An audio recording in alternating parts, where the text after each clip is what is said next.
What's up, guys? Joshua here with Eric to unbox this Batman figure. It's from Sideshow Collectibles. It's the Batman 6 scale figure. Yep. And here we go. We're just gonna bust it right open. Yeah, and this is part of the DC Comics line they're doing. So this is not based on any of the movie incarnations or the video game. This is very specifically like a DC Comics line. And I guess they've done, what, Joker, Catwoman, a couple of the villains. But now we're going to get into heroes. Here's the box. Show them the box real quick while I unearth the... Well, first of all, there's right inside, there's kind of this cover over where the figure is, and you've got a nice little vision of the figure itself, and then some sort of very comic booky, even almost Dark Knight Returns-esque looks at some of the, you know, his gear on there. And then the actual, well, here's the front of the box. You know, you see a better look here with the Batman logo. And I do like the sides. I don't know how well this will show up because it's kind of dark. But they have a bunch of bats. These are dark blue bats flying over the Batman logo there. And then the back, pretty good picture of the figure itself. I do like, he looks like he's got a little stubble going, you know, because it's Batman, he's out fighting crime.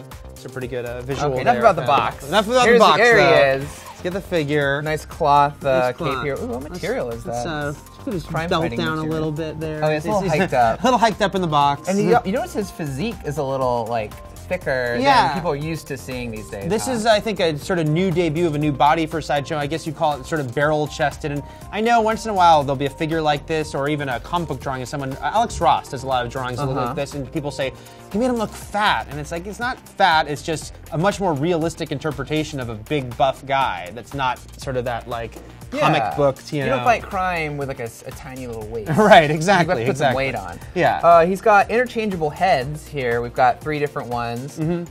This is the exclusive version, which comes with an extra head with like a busted up face. So let's actually try and put that on him real quick. And you were making a good observation though earlier. I mean, kind of the cool thing here, look, there's 75 years of Batman history to go on. They didn't make this a specific comic book version of Batman. It's kind of an amalgam of, you know, a bunch of different interpretations. There's a bunch of different looks. I mean, first of all, the color, let's talk about though. It's like the classic blue and gray. Yeah, which is awesome. Yeah. Very Neil Adams-like. Also very Frank Miller from The Dark Knight Returns. Yeah, I'd say there's definitely a Dark Knight Returns influence there, in fact. And with this busted face, he could have just been fighting Superman. You could have just been fighting Superman, but also we should show that this head has the small pointy ears. Yes, put that there for comparison. Yeah. Boom. Yeah, that's like more like the Jim Lee, Frank Miller. Yeah. Actually, if you want to trace it all the way back, it's Dick Sprang. Yeah, and of course, in next year, 2 years from now, in Batman v Superman: Dawn of Justice, we know that the Ben Affleck Batman will have the first movie incarnation of Batman to have the short ears. Tiny ears, yeah. So it's kind of a smart thing to include that as a version there. And I do like they've got this stand here. I'm just showing. It's not pretty plain on the bottom there, but and I do like the big bulky belt. Again, different iterations of Batman have changed the belt drastically. But this is kind of a very Frank Miller-esque, and other versions too that have had that much more sort of realistic utility belt that he would actually keep his wonderful toys, as you were saying. Where do you get all those wonderful toys? Okay, let's try and hook him on here. Let's hook him on here. He's got kind of a double hooking going on here. Yeah, I'm not really actually sure. Oh, here we go. Yeah. Excuse me. Yeah, sorry. Pardon us, Batman, while we go behind there. And then I'm looking to look over here because he's got a whole bunch of accessories. I'm not sure why he's flying, but I think maybe you actually can do that. Yeah, you can kind of make him in a leaping pose on the stand there if you want. Yeah. So okay, so let's do some accessories. Yeah. What do we got in there? So we got of course some batarangs going on here. Oh, there's couple different styles. Yeah. We got different batarangs here. And then different hands. Oh, here we go. The grappling hook, which I will always give credit. I feel like it really was the Tim Burton movie that made like the grappling hook a thing, like a big thing for Batman. So it took forever for that thing to launch, though, right? Yeah. Because it's like to the back wall, to the front wall, and then you can only use it indoors with a setup like that. And you've got some different things that go onto the grapple hook. You know, the accessories here, the here rope. I just switched out his hand. Let me see. Boom. There's a batarang. And then something that, they'll do all the time with Sideshow, which is great, which is all the different hands. Oh, I love this one. It's got the kryptonite ring. Oh, yeah. I did pick the kryptonite ring one, yeah. Cool.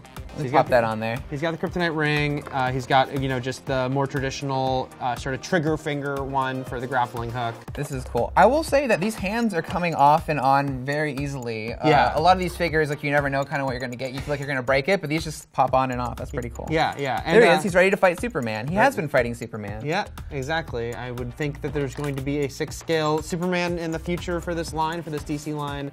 And now he's ready. Yeah, that's part of the grappling hook. That's the line itself. Oh, that's cool. Yeah. So a bunch of different things here. And then I love the pointy-eared head as a possibility here to put on him because I love that look. Yeah. So there it is. This is the Batman 6-scale exclusive edition. There's a regular edition. Yeah. Both the same price looked like, but one was for pre-orders, I believe. Yeah, and the only difference with the exclusive is that it comes with the bloodied, battered, been through a battle Batman, which is pretty cool. And this will run you $200, like $199. Which is these days, it's pretty typical for this quality, the 6-scale line. I have a lot of the Sideshow / Hot Toys 6-scales. I've got like the Adam West and the Michael Keaton and the Christian Bale. This is pretty cool. Now you're just showing off. This is cool though to go alongside it to be like, here's the source material. Here's the like you said, it's kind of this like merger version of a bunch of different comic book versions of Batman all together.